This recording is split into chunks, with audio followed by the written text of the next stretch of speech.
வணக்கம். நான் டாக்டர் கஞ்சன் சிங், பாரத் ஹோமியோபதி. உங்களை அனைவரையும் வரவேற்கிறேன் மற்றும் நலமாக இருப்பீர்கள் என்று நம்புகிறேன். இன்று நான் ஒரு ஓபிடியில் நோயாளியை பார்த்தேன். முதல் கேள்வி உணவு குறித்தே இருந்தது. நோயாளிக்கு எவ்வளவு கடுமையானவர் என்பதை கூறினேன். உணவு மிகவும் கடுமையாக கட்டுப்படுத்தப்பட்டிருக்கும். உணவில் எந்தவிதமான சுவையும் கிடைக்காது. நோயாளிகள் மருந்துகள் பற்றி அதிகமாக கேட்கவில்லை. ஆனால் அவர்கள் உணவு குறித்து அதிகமாக கேட்கிறார்கள். ஏனெனில் இது ஒரு கடுமையான நோயாளி. அவர்களின் உணவு நல்லதாக இல்லையெனில் அவர்களின் மீட்பு எவ்விதத்திலும் சாத்தியமில்லை.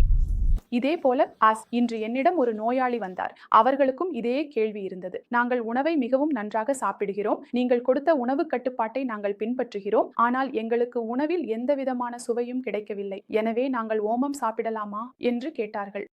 பாருங்கள், சிறுநீரக நோயாளி என்றால் உங்கள் உணவில் சுவை கிடைக்கவில்லை என்றால் கொஞ்சம் ஓமத்தை பயன்படுத்தலாம். ஆனால் குறைந்த அளவில்.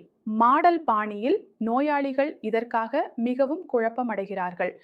ஏனெனில் நான் அவர்களுக்கு எந்த ஒரு பொருளையும் குறைந்த அளவில் மாடல் பாணியில் அனுமதித்தால் அவர்கள் என்ன செய்வார்கள்? அவங்களுக்கு ஒரு முறை அனுமதி கிடைச்சிட்டா தினசரி அடிப்படையில் அதை சாப்பிடலாம் என்று நினைக்கிறாங்க.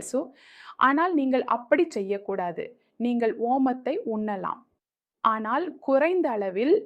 குறிப்பாக உங்களுக்கு வாயு பிரச்சனை ஏற்பட்டால் அந்த நிலைமையில் நீங்க கொஞ்சம் ஓமத்தை உண்ணலாம். அப்படியென்றால் ஓமத்தை எடுத்துக்கொள்வதால் என்ன நன்மைகள் கிடைக்கின்றன மற்றும் ஓமத்தில் என்னென்ன தன்மைகள் உள்ளன என்பதை பார்ப்போம். அவற்றை ஒரு சிறுநீரக நோயாளி எடுத்துக்கொள்ளலாம். முதல் விஷயம், நீங்கள் ஓமத்தை எடுத்துக்கொண்டால் அடிக்கடி வயிற்றில் வாயு பிரச்சனை அல்லது அமிலத்தன்மை ஏற்படுவது தீருமா? இரண்டாவது, உங்கள் செரிமான அமைப்பு பலவீனமாக இருந்தால் ஓமம் அதை மேம்படுத்துகிறது. மேலும் உங்கள் வயிற்றில் மிகவும் வலி இருந்தால் ஓமத்தை எடுத்துக்கொள்வதன் மூலம் அந்த வலியை குறைக்கலாம். அதேபோல் உங்களுக்கு யூரிக் அமிலம் இருந்தால் ஓமத்தை எடுத்துக்கொள்வதன் மூலம் உங்கள் யூரிக் அமிலத்தை கட்டுப்படுத்தலாம். இப்போது கேள்வி வருகிறது, ஒரு சிறுநீரக செயலிழப்பு நோயாளி ஓமத்தை எடுத்துக்கொள்ளலாமா அல்லது எடுத்துக்கொள்ள முடியாதா என்பதற்கு ஒரு சிறுநீரக செயலிழப்பு நோயாளி ஓமத்தை எடுத்துக்கொள்ளலாம். ஆனால் குறைந்த அளவில் மட்டுமே. ஏனெனில் ஓமத்தில் பாஸ்பரஸ், சோடியம், கால்சியம் மற்றும் பொட்டாசியம் உள்ளன. எனவே இதை மிதமான அளவில் செய்ய வேண்டும்.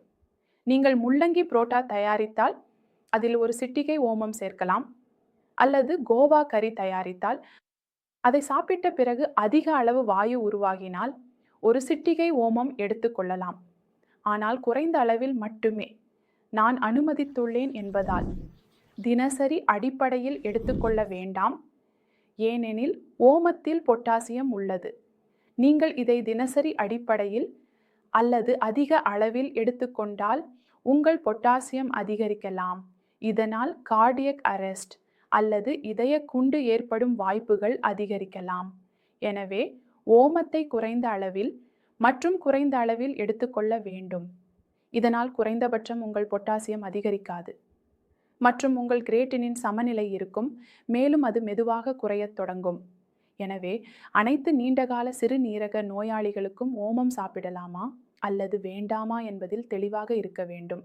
எனவே இன்றைய வீடியோ இத்துடன் முடிகிறது. அடுத்த வீடியோவில் சந்திப்போம். அதுவரை நன்றி.